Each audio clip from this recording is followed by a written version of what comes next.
Florence Myler, known throughout Vermont and beyond as Flo, is a regular feature on Burlington High School's athletic fields. The little red wagon is loaded with some of the gear she'll need to train for an upcoming decathlon. Let that sink in for a moment. Flo, who lacks any support staff, is training to compete in 10 events over 2 days. That will include the hurdles, the shot put, the discus, the javelin, the 100 meters, the 400 meters, and 1,500 meters.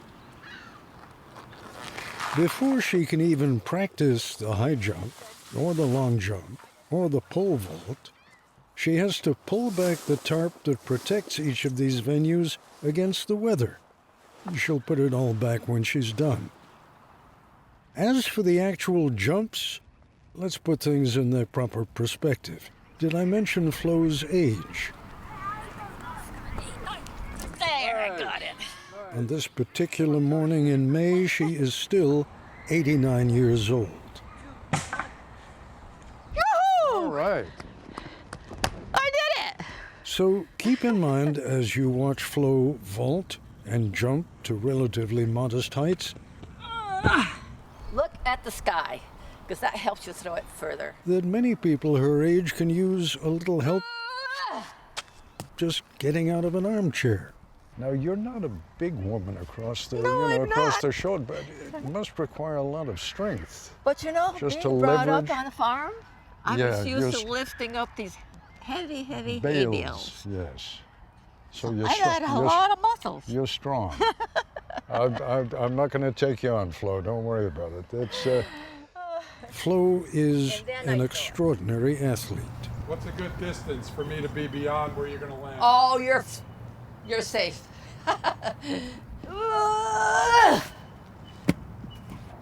Well, not that safe.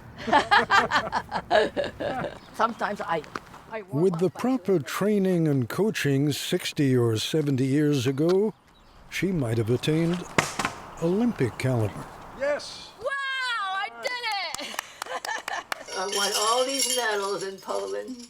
The window frames and walls of the lakeside home that she and Gene, her husband of 64 years, occupy, groan under the weight of her accomplishments.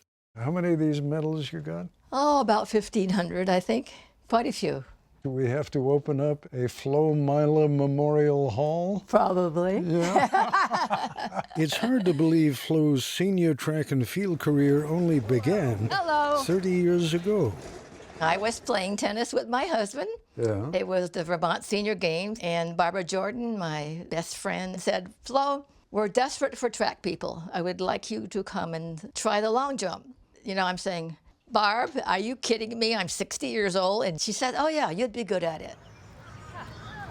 Which brings us to a blistering hot weekend at the end of June in Charlottesville, Virginia, the site of the USA Masters Combined Events Championship, which includes the women's decathlon. It's 99 degrees in the shade. The actual temperature of the track, almost 142 degrees. 13 women are competing across all different age categories. A few weeks ago, Flo celebrated her 90th birthday. Flo's competition in the 90 to 94 category? Nobody. I was thinking the Olympics are going to be in late July in Paris. I don't know if it's going to be as hot as this, but it's going to be hot. That's pretty brutal, isn't it? Boy, oh boy, I'm really pushing for the ladies' decathlon, I'll tell you. If I can do this at 90, we have a lot of other ladies who can do it in their 20s, Damn right. right? Yeah, absolutely. What Flo is referring to is the fact that there is no decathlon for women at the Olympic Games. The winner of the men's decathlon is widely considered the greatest athlete in the world. Set. Women, they have to make do with a 7-event alternative called the heptathlon. So, you're pissed. I am. That's an understatement. Why? Women still aren't allowed to do this event at the international level. There's no women's decathlon at the World Championships, Olympic Games, and that's a problem. Lauren Kuntz, herself a decathlete, is also part of a growing movement to overcome the one hurdle that keeps women from competing in the decathlon in international competition. Historic sexism. There was a belief really early on in track and field that women were not able to do a lot of the events. And all of that individually has been proven wrong. Like one of the big ones was women are too weak to pole vault. They don't have the upper body strength. Women have been pole vaulting in the Olympics now since 2000. The one last event that women still are not allowed to do is the decathlon. World Athletics is the governing body that could change that. The answer we tend to get is current heptathletes like the heptathlon, and we don't want to get rid of that. And it's basically a one or the other. And the response we always give is, well, the young women, the younger generation, they're the ones that want to do a decathlon, and like phase it out then, right? Like set a date, set it 2028 or 2032 and say this is when we're transitioning. Everybody has enough time to make adjustments. When did you do your first decathlon? 2 years ago when I was 13. 15-year-old Sophie Knudsen says she took up the decathlon because her father and brother were doing it. Explain to an audience that may not have any idea of just how rough it is. What is so difficult about the decathlon? You just go from one event to another. It's like physically hard on your body because you're just doing a lot, but it's also mentally, like if you do bad in one event, it's hard to, pick yourself back up and go to the next. Which event do you worry about the most? Do you worry at all? The 1500. The 1500, I don't blame I you. wouldn't worry about it if it wasn't hot, but it's going to be so hot, the heat just zaps you. On this second day of the decathlon, before the 1500, Flo has done the hurdles, the discus, the javelin, and the pole vault. 90-year-old Flo in slow-mo.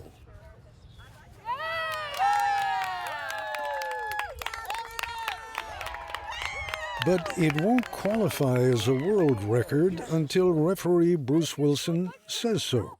When Flo jumped 113, I grabbed the measuring stick and instantly another official and I measured it with a steel tape to verify that it was 113. Right. And we'll put that in writing, photographs, send it to the appropriate officials, and they will verify it. Bottom line is what? My understanding is Flo is the world record holder for a 90-year-old at pole vault, 113. She's having a good day. She's having a great day. What a good coach. When I'm 90, I have something to go for. On your marks. What is so demoralizing about the decathlon, especially on a day like this, when it feels like way above 100 degrees, is that final event, the 1,500 meters. 4 times around the track, a shade under a mile. Flo only has to complete the race. There's no one in her age group even competing. She can walk it. And for the first 3 laps, she does. And then when she comes around that last turn, other women decathletes line up behind Flo in sort of an honor guard. And in a final burst of energy, Florence Myler runs the last 100 meters of the women's decathlon.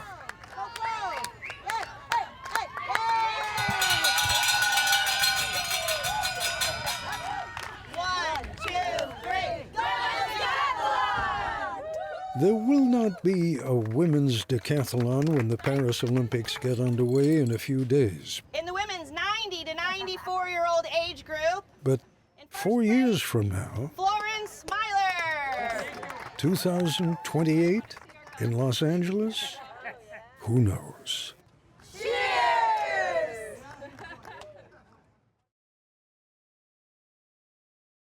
The dictionary defines ramble as a walk for pleasure without a definite route. Martha Teichner catches up with a man who went on a ramble and discovered America along the way.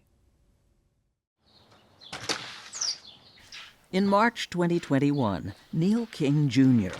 left his home in Washington, D.C. and went for a walk. King would walk 330 miles, all the way to New York City.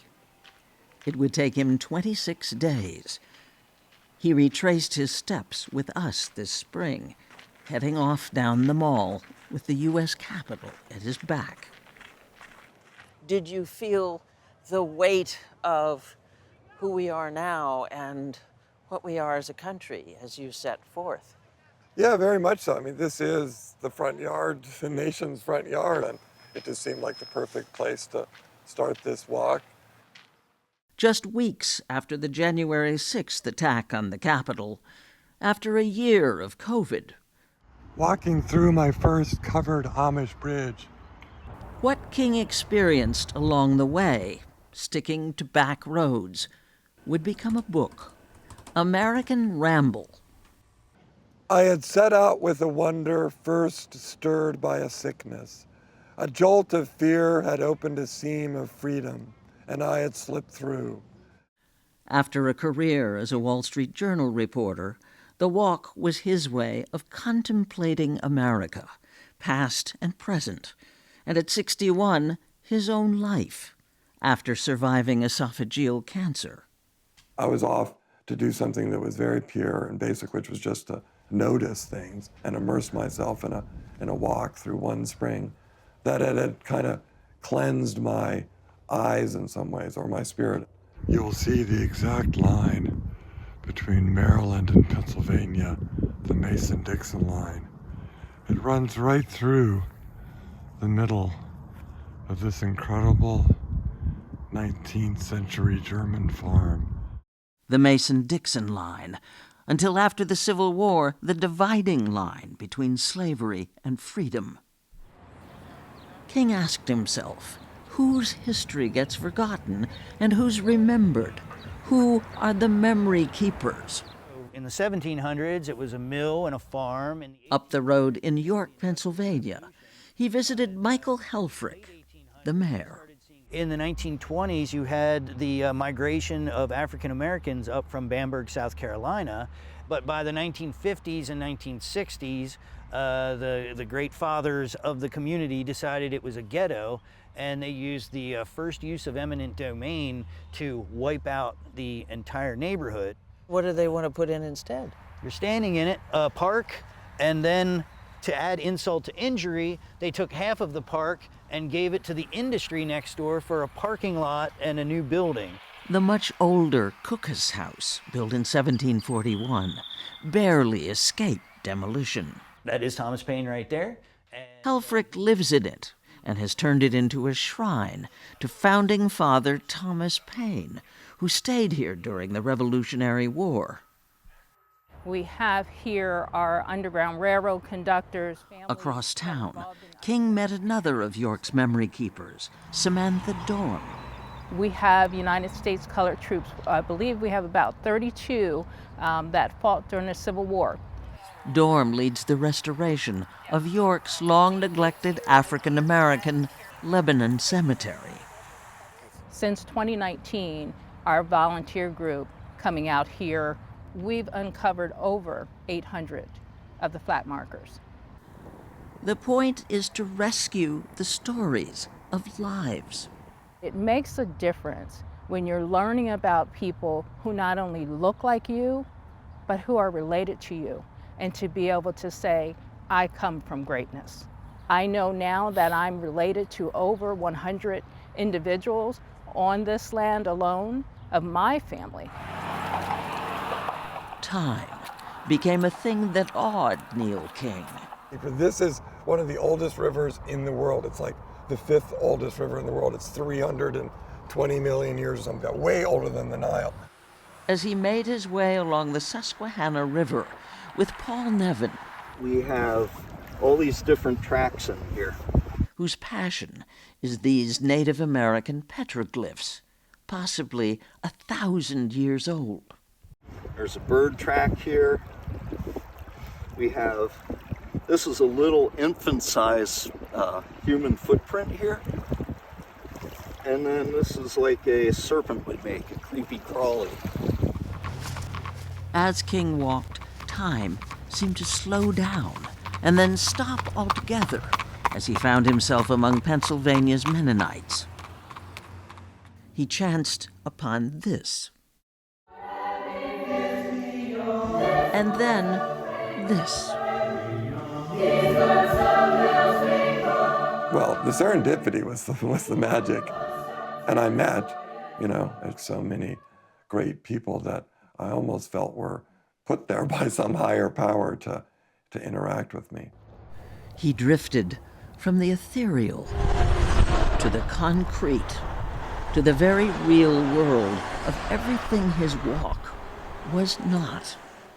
I have arrived at where I've wanted to come, which is the heart of darkness itself.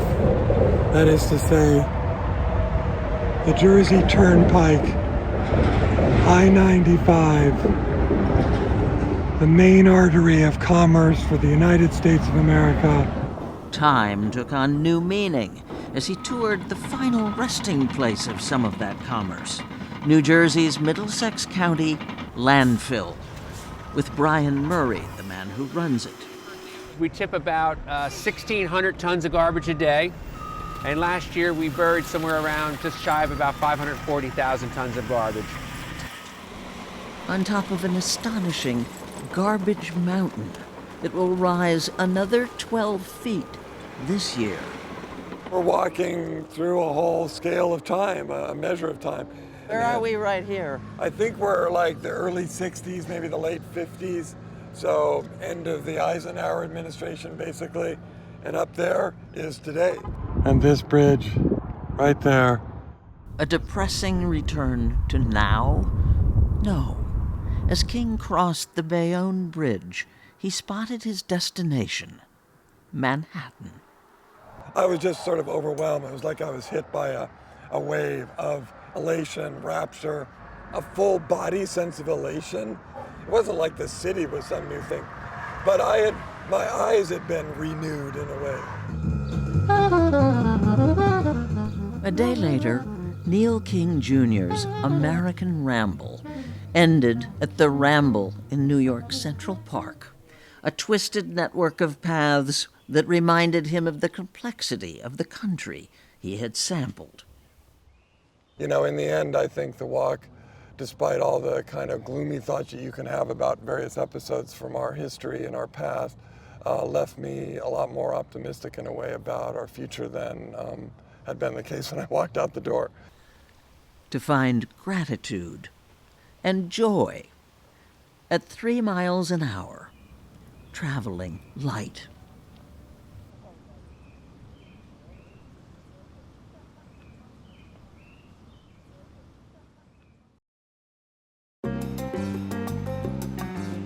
And now, a milepost by which to remember the we. A new study by the London School of Economics says that when it comes to losing weight, the best exercise is a brisk walk. The study analyzed British health records from 1999 to 2012, focusing on measures like body mass index and waist circumference. And what it found was that people who regularly walked at a brisk pace for more than 30 minutes did better than people who indulged in other exercises, including swimming, cycling, working out at the gym, and even dancing. To get the weight loss that you'd like, the study says to take a hike, a better way of staying slim than even going to the gym. Ignore the folks who like to boast that their workout takes off the most. It's not enough to talk the talk. You truly have to walk the walk. At the age of 93, this is what you call an accomplishment. Just making it down all 4 steps of the RV is quite a feat. But don't be too impressed yet. Because at 93, what's even more remarkable is waking up at 5 a.m. for a nearly 5-mile run. But again, don't be too impressed yet. Because at 93, what's most amazing of all is that this little jog in St. Simons Island, Georgia, is just the final leg of a much, much longer run that began almost 3 years and 3,000 miles ago at the Pacific Ocean. I'm running the whole thing, every step of the way. Now you can be impressed. First time we met Ernie Andrus, he was just outside Phoenix, slowly inching his way through the Sonoran Desert. He would go 5 miles, get a ride or hitchhike back to his vehicle, then run the next 5 miles 2 days later. All for one purpose. We want people to know what the war was all about and what it took to win it. Specifically, this old Navy man was running to raise awareness for an unsung hero of World War II, a ship he served on called an LST, or Landing Ship Tank. It's how the Allies got heavy equipment onto beaches. There's one you can visit in Evansville, Indiana, and Ernie thinks people really should go. This shouldn't be forgotten. Eisenhower and Churchill both made a similar remark that it's the ship that won the war. Won the war? Yeah. Without them, how could you taken all those islands? How could you even took Normandy? Which is why, 70 years later, Ernie was out here returning the favor, all by himself. And I just thought how sad if he had to be doing this journey by himself. But that I joined him. Was about to change. He ran in Mississippi, Alabama, Florida, and now Georgia. Yeah, I've run 44 legs. He had quite a following the second time we saw him in Waco, Texas. But that was nothing compared to what we found last weekend in St. Simon's, where hundreds of people from across the country joined Ernie's army. God bless you, sir. Thank you so much. The American people are the most loving and generous people in the world. 3 years ago, most people thought there was no way a man in his 90s could make it across the country. You got this, you got this. But here he was, on the soft sand of the Atlantic. And as this old sailor stormed the beach one last time, to fervent chants and flying colors, he showed us all that the greatest generation is no less great today.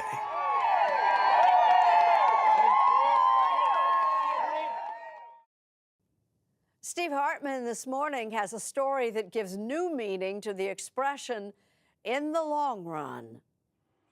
No one wants to feel like old news, like their glory days are gone. But Ernie Andrus says that's exactly how he felt in the months after his celebrated, record-breaking run. Back in 2016, then 93-year-old Ernie Andrus became the oldest person ever to run across America. You got this, you got this. From San Diego, California, all the way to St. Simon's Island, Georgia. A huge crowd joined him at the end as this World War II sailor stormed the beach one last time to fervent chants and flying colors. It was pure joy. That all happened about 2.5 years ago. Today, Ernie still runs for exercise and still dreams of the glory. I was running 3 days a week, but it's the same old thing. And I just got a little bored. He recently got so restless, he decided to do something remarkable. And I don't use that word lightly. If he pulls this off, this would be truly remarkable. Yesterday, at the age of 95, Ernie returned to the Georgia beach where his run ended to start a new run back across the country again. We ask you to bless Ernie this day as he begins this journey in earnest. His last trip took 3 years, but now his run is more like a mosey. So Ernie expects this one to take a bit longer. He hopes to reach San Diego sometime after his 100th birthday. The man is nothing if not an optimist. I've got all the runs planned clear up to 2025. So you plan to get there one way or the other? Wheelchair, gurney, whatever it takes. It's just not in a coffin now. Just like last time, Ernie is dedicating his run to the LST. That's a kind of ship, the same kind of ship Ernie served on in the war. There's one left, and it's open for tours in Evansville, Indiana. He's running to raise money and awareness. This shouldn't be forgotten. A ship is like a person too, we call it the Gray Lady. Sounds like you're in love with this lady. Oh yeah, it's part of my soul. Honoring his naval past by plodding toward the Pacific. And in his wake, Ernie Andrus leaves behind all the proof you'll ever need that there's no fun in fading into the sunset. At least, not when you can run into it. Plenty of serious runners like to boast about going the distance. But it's probably fair to say few can match the fellow our Lee Cowan has been watching in action. Like many athletes, Simon Wheatcroft loves chasing that runner's high. I still get a real buzz from doing it. Do you? Oh yeah, really do. He trains on this path near his home in Doncaster, a village in north-central England. But to really stretch his legs, he takes to the open road, sharing the solitude of his run with passing traffic. Now, any jogger knows that that can be a pretty dangerous proposition. But for Simon, it's especially so. So what do I look like to you now? I don't see anything as I look at you. Nothing. There's just a wash of light and that's it. Yes, Simon Wheatcroft is completely blind. I just drift around the corner. So I was born with retinitis pigmentosa, which is a genetic disorder where vision deteriorates over time. He was diagnosed with this rare condition when he was about 11. For a while, he could still discern shapes and recognize some faces. But by age 27, it was all gone. How did you handle that at first? At first, didn't handle it very well at all. You know, I was struggling to move around on a daily basis. But there's nothing you can do, you know, your vision's slipping away. You can't stop that. It really hit home the day he decided to propose. In 2009, he made his way to the U.S. with the hopes of popping the question to his girlfriend high atop Half Dome in Yosemite National Park. But halfway in, he realized the hike was more than he could handle. So what were you thinking, knowing that you had to turn back? I was incredibly angry, you know, I was faced with an obstacle that the only reason I couldn't overcome it is because I couldn't see. He did end up proposing in the shadow of Half Dome instead of on top of it. But what he also vowed was that he would never let his lack of sight get in the way of his mobility again. Often in life, we all seek control of our own destiny. I felt like I needed to readjust to gain control and learn to overcome these obstacles. Turns out Simon is a bit of an overachiever. He's now run the New York City Marathon 3 times. The Boston Marathon, also 3 times. And he's even attempted 2 100-mile-plus ultra marathons.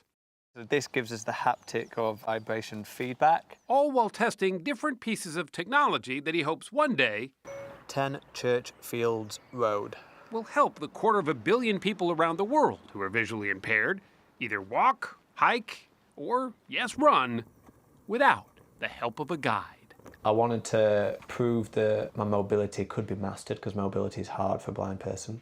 So it seemed like the only sort of viable decision was to learn to run alone. And were you a runner before? No. It seemed safe. So just how does he do it? Well, he started out slow. First on this soccer field, running back and forth between the goalposts. To guide him, he tried out an app called Runkeeper by IBM that uses voice commands to tell a runner time and distance. When you were running back and forth, nobody could tell you couldn't see. No, you know, even today I still don't particularly wear anything that says I'm blind. Soon he upped it a notch to a stretch of road, about 1/3 of a mile long, that was closed to traffic. Just running up and down, up and down. How many times did you do that? I peaked at 10 laps of it. His confidence grew, but so did Simon's boredom. One day, almost without thinking, Simon left that closed road and ran into traffic. He couldn't see the cars, but he could hear them, and reasoned if they got too close, they'd just drive around him, or so he hoped. I was definitely overcome with emotion. I did burst into tears and think, wow, you know, I've really broken through a barrier there.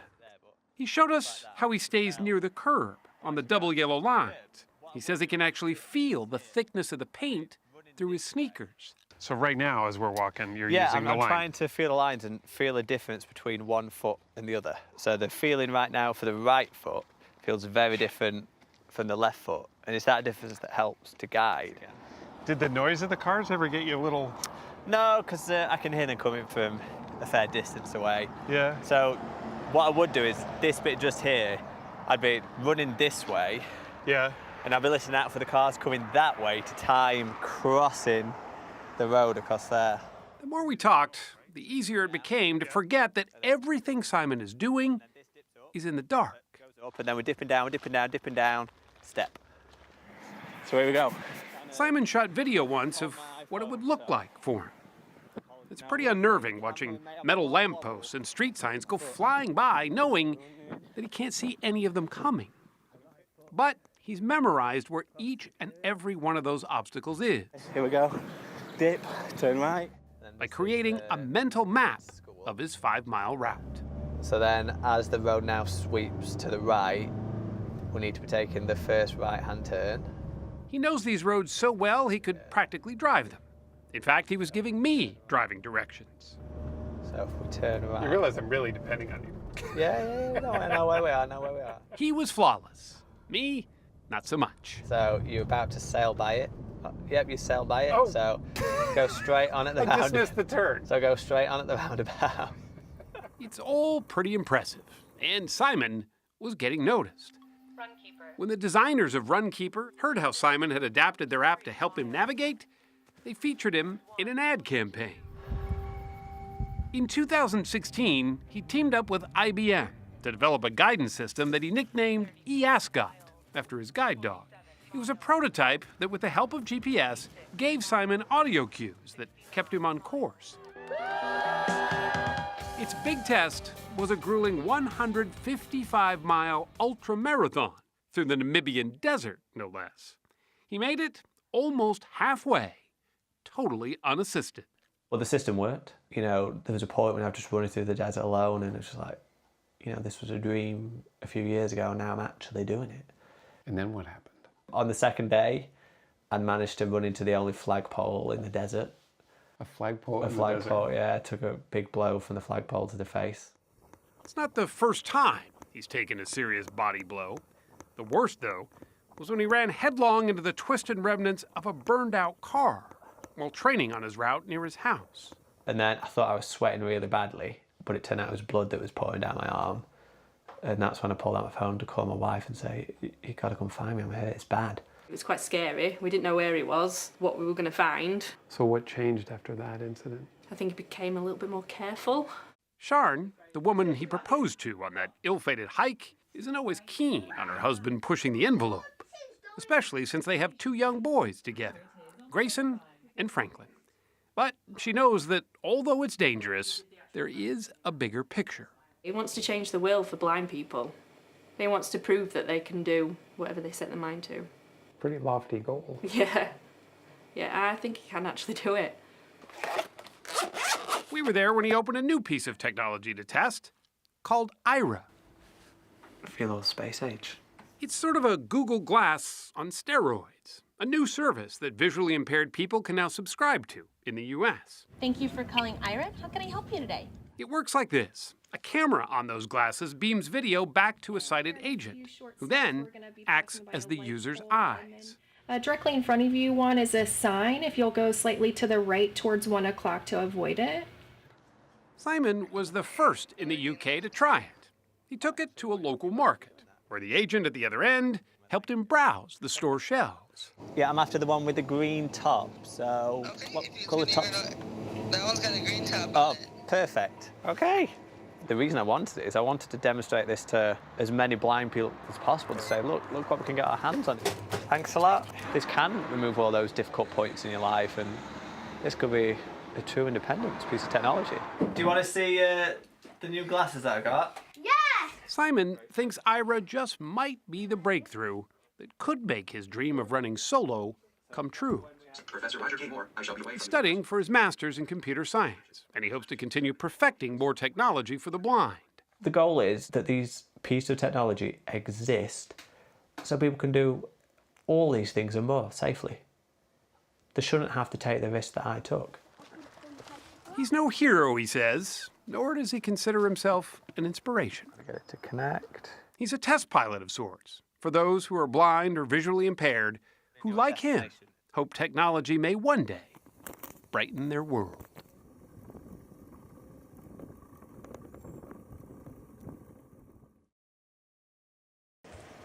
To watch Olympic marathoner Meb Keflezighi train is to watch perfection. Every stride is like an artist's brushstroke. It's no surprise he's a hero to runners. For most, he needs no introduction. He's an inspiration to everybody. And we kind of think of him as the ambassador for the sport. He's a quiet celebrity, shy in a way, who this morning is taking his talent and his grace to the world stage in Rio. For me, it's just another race. Go out there and do what I do best. This is Meb's fourth Olympics. He won silver in Athens back in 2004. But Rio is different. Meb, who emigrated from Eritrea at age 12, is now 41, making him the oldest American Olympic marathoner in history. I mean, do you feel older? You certainly don't look like you're 41. God knows you don't run like you're 41. I definitely feel the age, but once the gun goes off, I try not to be concerned who's that 23-year-old or 25-year-old. I'm there to compete, to get the best out of myself and try to be people as much as I can. We found him high in the mountains of Mammoth Lakes, California. He comes up to this thin air before every big race to push his body hard at altitude. So how many miles a week are you doing up here? I'm probably doing 100 to 110 plus about another 8 hours of elliptical ride. He literally wrote the book on training. It's a 24-hour job because when you're resting, when you're eating, when you're recovering, when you're training, when you're cross-training, all those things, are taking a toll on your body. Your mind never shuts down, unless you're asleep. Let's go, we need to go. Meb calls San Diego home. He lives there with his wife and 3 young girls. He walks them to school almost every day, about a mile each way. Morning, how are you guys? His study is lined with various honors, magazine covers, pictures of him at the White House. At a dinner, we were on his table. And of course, a fistful of medals. This is the Athens Olympic silver medal. Meb figures he's run over 100,000 miles in his long career. That's 4 laps around the globe and counting. I'm on my 5th lap, so. It's all a long way from his desperate beginnings in the African nation of Eritrea. He grew up one of 10 children in a war-torn village without electricity or running water and very little to eat. I just remember eating dirt for food because your mind tells you to look for something, survival instincts, I guess.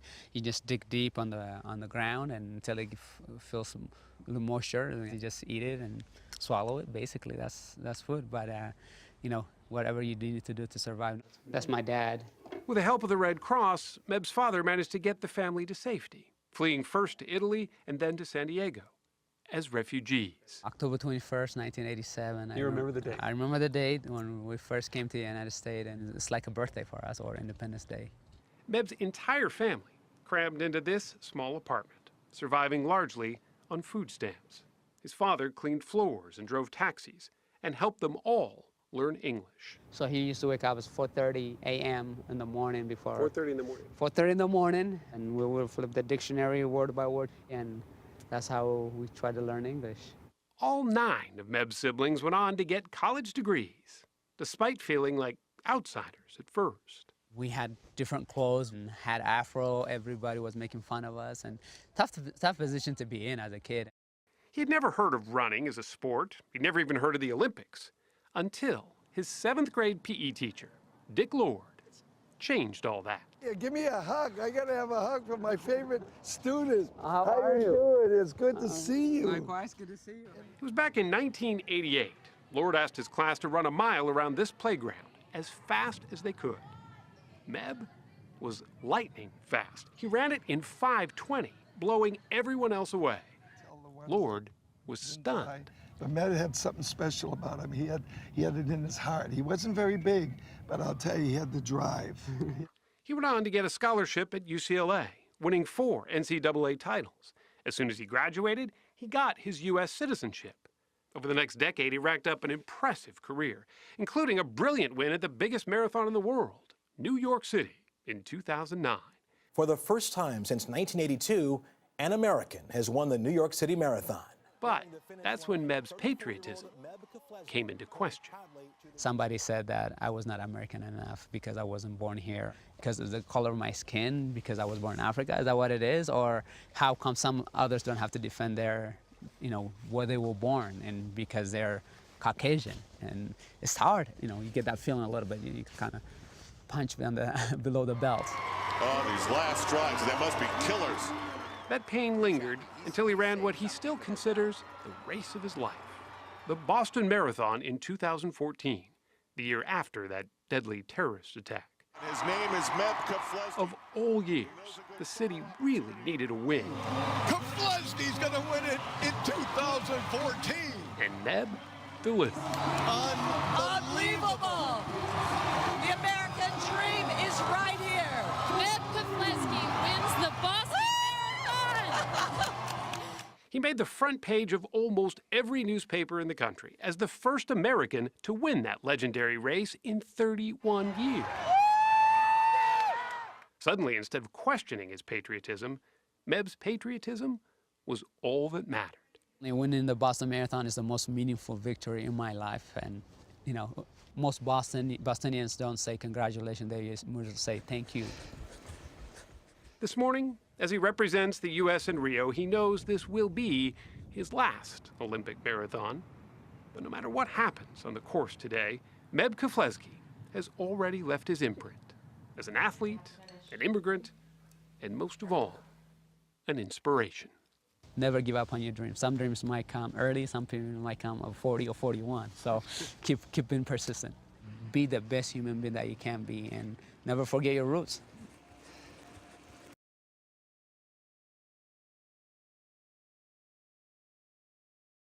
A surprising theme runs through the life of the subject of this next story, running. Our CBS Mornings colleague, Tony DeCopel, explains. One of the first things you realize about Nick Thompson is just how busy he is. I'm going to say, hey, Nick, I'm back on the CEO. As CEO of The Atlantic, as a public speaker in his own right. These relationships and these bots are going to change the way we have real human relationships. And as a family man on top of it all. But he is also a world-class long-distance runner. Did you run to the office today? I did run to the office today. You did run to the office? I did, of course. Oh, why do you like it? Every time I go running, I'm opening my mind up. I'm engaging with nature. I have a chance to think. I like to have my body in motion. It's a break from the rest of life. It's something I've always loved. And if you can imagine, Thompson has actually gotten faster as he's gotten older, shaving 14 minutes off his best marathon time at 44. And just this year posting the fastest 50-mile time in the world for his age group. If you're wondering how he does it and why, he explains in The Running Ground, part memoir, part call to the runner in all of us. Everybody can run. Go to Prospect Park, right? And look at the incredible, beautiful variety. Short people, tall people, really skinny people, wide people. Everybody can run. Humans were made to run. I love that. Yeah. Thompson says he started running because his father was a runner. If you didn't have this book and someone said, what kind of man was your father? What would you say? How do you describe him? There was always energy and chaos and life around him. He never slowed down. He never stopped. But in a life of great professional success, teaching and working in both the Ford and Reagan administrations, Scott Thompson also suffered personal turmoil. One of his refrains in the book frequently is to tell you that your life is going to crack apart when you turn 40. He told me it all the time. You know, his father, his life had gotten much harder and kind of fallen apart at 40. And then my dad felt that his life had kind of fallen apart at 40. He left the family when Nick was just a kid, and then struggled with just about everything. Was he an addict? Yeah, he was an alcoholic and he was a sex addict. But he wasn't a mean drunk, or wasn't a fall-over drunk. He just drank way too much. And then in his later life, after he came out of the closet, in his 40s and 50s, 60s, 70s, he had a terrible problem with sex addiction. Running for Nick became both a way to be like his father, while also rejecting the chaos that followed him. You're running toward him and away from him at the same time. Yes. In some ways, running is a way of mourning him after he passed away. I also am well aware that he could not control his emotions. He could not control what he did during the course of a day. I felt like one of the ways I could prevent that from happening to me was to run. That running gave me discipline through the rest of my life. So Nick ran. He ran in high school and briefly in college at Stanford. And after a break, he picked it up again in his late 20s, which is when he got the news. I had just run my first really good marathon. Felt on top of the world. And it's 2 weeks later, or the next week, I go in and see the doctor, and he's like, you feel something. It turned out to be thyroid cancer. I was diagnosed when I was 30 years old, and it was just a shock. Shocking as it was treatable, and it gave Thompson a new goal. One of the reasons I kept marathoning in my 30s and in my 40s was because I wanted to feel like the person I had been before I got sick. As he got faster, his career took off too. He joined Condé Nast, where he would eventually become editor of NewYorker.com and editor-in-chief of Wired. And longtime viewers of Sunday Morning may remember he even reported for this show. Do you think you'd be where you are professionally without running? Definitely not. I think running has been a great tool professionally. It is a way for me to add discipline to my days, for me to have time where my mind can just wander, where I can think through things. But for Thompson, now 50, what's really unexpected is what happened next. You're faster today than you were at 35. Yeah. Explain that. So I like to think of it as the aging process as a moving sidewalk. You're pushing you backwards, right? Like every year, I get a little bit weaker, but you can do things to kind of move forward faster than the moving sidewalk is going backwards, right? You can figure out how to train more intelligently. You can get a better understanding of your body. You can eat differently. Which is not to say it's easy. If you're trying to encourage people to run, why do you post from time to time pictures of yourself looking in absolute agony? Like crossing a finish line, I mean, terrible photos. Some of the all-time worst anyone's ever put out in public, voluntarily. So that race was really hard. And so that was a race. It was the Lake Warromog 50-miler. And I wanted to set the American record for my age group. And I was on pace through 45, 46 miles. Crazy. And then the last few miles, I knew I was going to be close. And so I was pushing so hard. And so I was just hurting so much everywhere. But I still won the race. I still ran the fastest time in the world this year. It was still like a pretty good result. Running continues to be a family tradition for the Thompsons. Nick runs with his own 3 sons. On your marks. Get set, go. And coaches weekly track sessions with his youngest son's soccer team. Guys. It feels like full circle to have learned the sport from my father when I was about 5 or 6, and now being able to pass it to my children. James is 11, Zachary's 15, Ellis is 17. It's a great thing, and to all these other kids. And as it turns out, life hasn't fallen apart like his father warned. You've kind of done it. Well, I mean, I keep going because I enjoy it, right? I keep running because, my life didn't fall apart at 40 because I didn't lose my discipline at 40, but could still fall apart at 50, which I just turned. And so I don't want to let it go. The really interesting transition in my life will be, at some point I won't be able to do this. And then I'll have to figure out how else to hold on.